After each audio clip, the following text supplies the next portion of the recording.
Et bienvenue dans la chaîne Mathématiques Science. Aujourd'hui, je vais prendre et expliquer une nouvelle vidéo dans laquelle ici nous allons tout simplement voir les nombres premiers. Nous allons parler de nombres premiers. Et puis dans le second temps, nous parlerons tout simplement de la décomposition d'un nombre classique en un nombre premier. Allez. Et plus précisément, on ne décomposera pas ça en un nombre premier, en plusieurs nombres premiers avec des facteurs. Ok. Bon, alors c'est parti mon kiki. Voyons déjà ce que c'est qu'un nombre premier. Alors nous allons partir d'un crypte d'Eratosthène. Donc le crypte d'Eratosthène, c'est un tableau dans lequel vous avez tous les nombres. Donc là, en l'occurrence, compris entre 1 et 100 ici. Et donc, à tous ces nombres qui sont compris entre 1 et 100, ce que nous allons leur faire servir, dans un premier temps, on va les laisser tels quels. Dans le second temps, on va entourer tout simplement tous les nombres qui sont tout simplement divisibles par 1 et par eux-mêmes. Ok, voilà. Donc par 1, c'est-à-dire on peut diviser que par 1 et par eux-mêmes. Et pas par d'autres. Et après, dans le troisième temps, on va tout simplement barrer tout simplement tous les nombres qui sont multiples. Ok. Donc c'est-à-dire les nombres qu'on avait entourés comme nombre premier.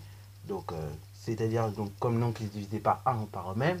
Et on les laisse entourer tandis que tous leurs multiples, on va les barrer. Ok. Normalement, à la fin, vous allez obtenir ceci. Vous allez obtenir tout simplement un tableau dans lequel vous allez voir tous les nombres premiers entourés et tout simplement les multiples barrés. Alors vous allez constater, plus on monte dans les nombres, moins il y a de nombres premiers, ce qui est totalement vrai. Et ça l'est encore plus, par exemple, si on va entre 100 et 200. Donc là, vous faites un second carré, second crible. Vous voyez, plus on monte et plus, malheureusement, il y a moins de nombres premiers. Alors ça, on peut pas... Enfin, aujourd'hui, on essaie de trouver des explications là-dessus, sur les nombres premiers et tout ça. Mais on n'a pas vraiment d'explication aujourd'hui qui est rationnelle. Ok. Pourquoi il y en a moins, ainsi de suite. Mais en tout cas, voilà. Bon, plus on monte en nombre, moins il y a de nombres premiers. Ok. Voilà. Bon, alors donc ça, c'était pour introduire un peu la notion de nombre premier. Donc du coup, voilà. C'est bien beau faire des cribles, de repérer les nombres qui sont divisés par 1 et par eux-mêmes, puis barrer tous leurs multiples et diviseurs. Mais du coup, le truc, c'est qu'est-ce que c'est qu'un nombre premier concrètement? Un nombre premier, je viens de le dire tout bêtement tout à l'heure, en fait, c'est un nombre qui est divisible par 1 et par lui-même. Ok. Donc, par exemple, si je prends le nombre 7, nombre 7, on va pouvoir le diviser par 1. 7 divisé par 1, ça fait 7. Et on va pouvoir le diviser par lui-même, c'est-à-dire 7 divisé par 7, ça fait 1. Ok. Mais on ne peut pas le diviser par d'autres nombres. Par exemple, 7 divisé par 2, si vous le faites, vous allez obtenir une valeur décimale, donc c'est mort. Ça ne divise pas exclusivement. Après, 7 divisé par 3, on va obtenir une valeur approchée. Après 7 divisé par 4, on obtiendra une valeur décimale. Voilà, voilà. Et après, 7 divisé par 5, de même, on obtiendra une valeur décimale. 7 divisé par 6, on obtiendra une valeur approchée. Et du coup, on se rend compte que voilà, on peut le diviser que par lui-même et par tout simplement 1. Ok. Donc, ça, on appelle ça des nombres premiers. Alors, ces nombres premiers, voilà, voilà, il y en a une certaine quantité à connaître. Donc, le mieux, c'est connaître au moins les nombres premiers jusqu'à 20 ou 30. Ok.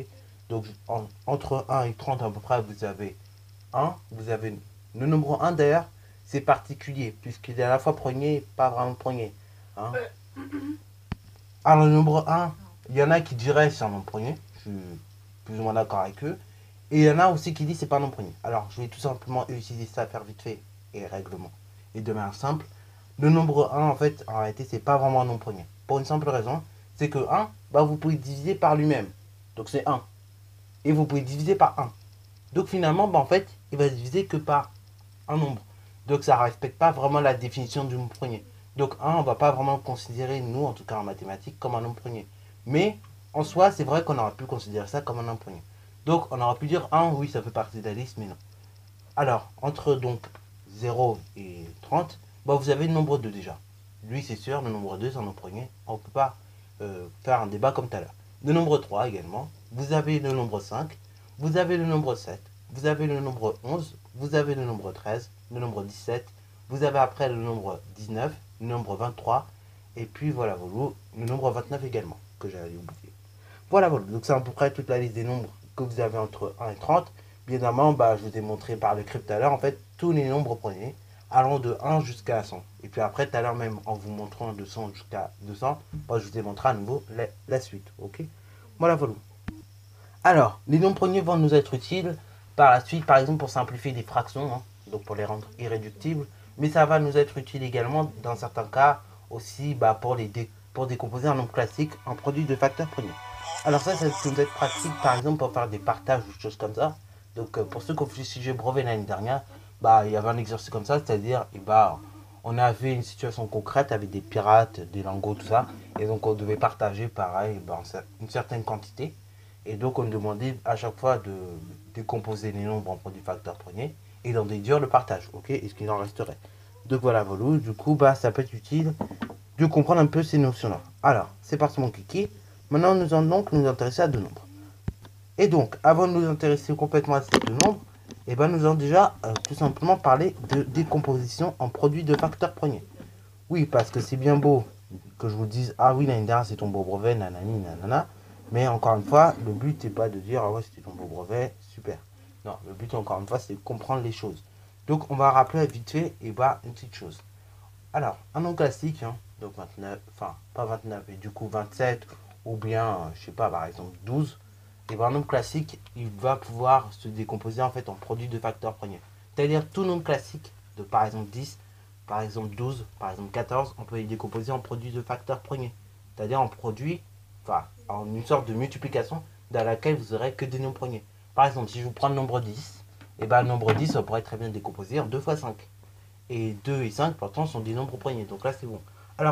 Alors du coup, vous allez très vite comprendre pourquoi le nombre 1 n'est pas un nombre premier. Donc par exemple, si je prends toujours mon nombre 10, mon nombre 10, je pourrais très bien le décomposer aussi 2 fois 5 fois 1. Sauf que le nombre 1, en réalité, que vous mettiez, que vous ne le mettiez pas, ça n'arrangera rien à la multiplication. Ok, ça va juste encombrer de un nombre. Donc c'est pour ça qu'on ne considère pas vraiment le nombre 1 comme un nombre premier. Puisqu'en fait, ça ne va pas nous arranger spécialement les choses. Que vous mettez fois 1 divisé par 1, ainsi de suite. Ça va nous laisser vraiment les choses telles qu'elles sont. Donc franchement, ça ne vaut pas la peine de prendre 1 comme nom premier. C'est pour ça d'ailleurs qu'on ne le prend pas comme nom premier. Donc du coup, on va prendre le premier exemple, 424. Si vous prenez votre nombre 424, on peut très bien décomposer en produit facteur premier. Puisque 424, on voit très bien, par exemple, qu'il est divisé par 2. Donc du coup, premier exemple, 424. Alors vous allez voir la méthode de décomposition d'un nombre en produit facteur premier, Et tout simplement, au début, elle peut paraître compliquée, mais en réalité, vous allez voir que c'est simple.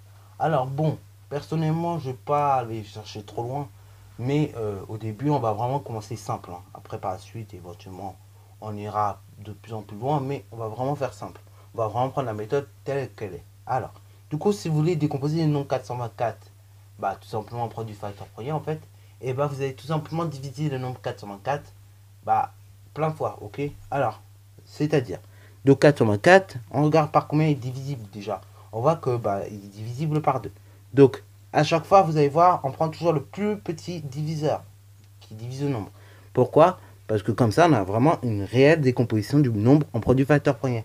Parce que là, par exemple, 424 il est divisé par 4 également. Donc, j'aurais pu dire divisé par 4. Sauf que par 4, 4 n'étant pas un nombre premier, du coup, ça ne marche pas. Donc là, quand vous divisez votre nombre de départ ou même votre nombre de manière générale, vous prenez toujours des nombres premiers et vous essayez de trouver les plus petits. Ok, comme ça, ça marche. Donc, du coup, on prend 424, on divise par 2. Donc, du coup, 424 divisé par 2, vous trouvez donc 212. Alors, 212, on voit qu'il est aussi divisé par 2. Donc, on va à nouveau diviser par 2, on trouve donc 106. 106, on voit qu'il est encore divisé par 2. Donc, on divise par 2, on obtient 53. Alors, 53, on voit que voilà, 53, c'est pas divisible par grand chose, ok. Alors 53, on pourrait éventuellement diviser par lui-même, ok.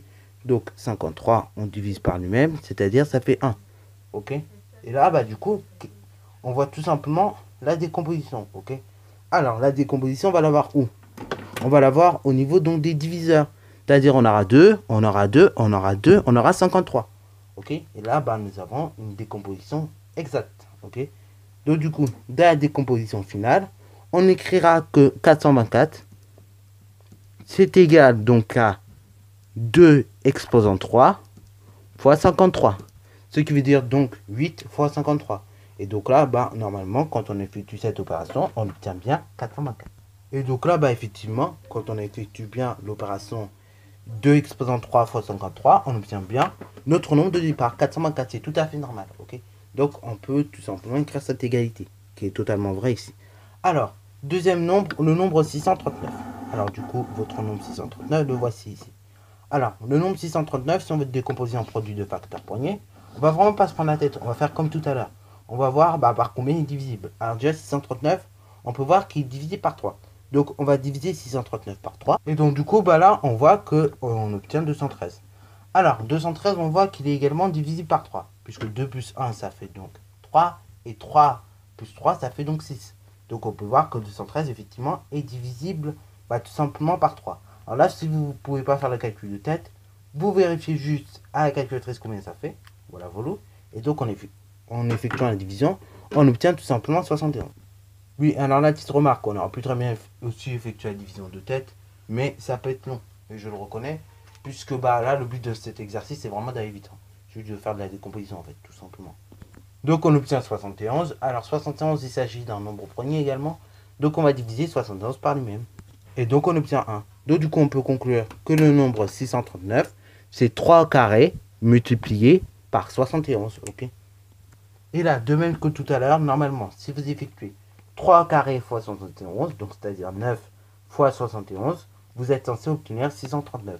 Ce qui est effectivement le cas, puisque tout simplement 71 multiplié par 10, 710. Vous retirez vos 70, 640, moins 1 encore, ça fait donc 639. Donc on est bon au niveau du compte. Voilà, sur ce, si la vidéo t'a plu, n'hésite surtout pas à la liker, commenter et bonne reste à toi en mathématiques et en sciences.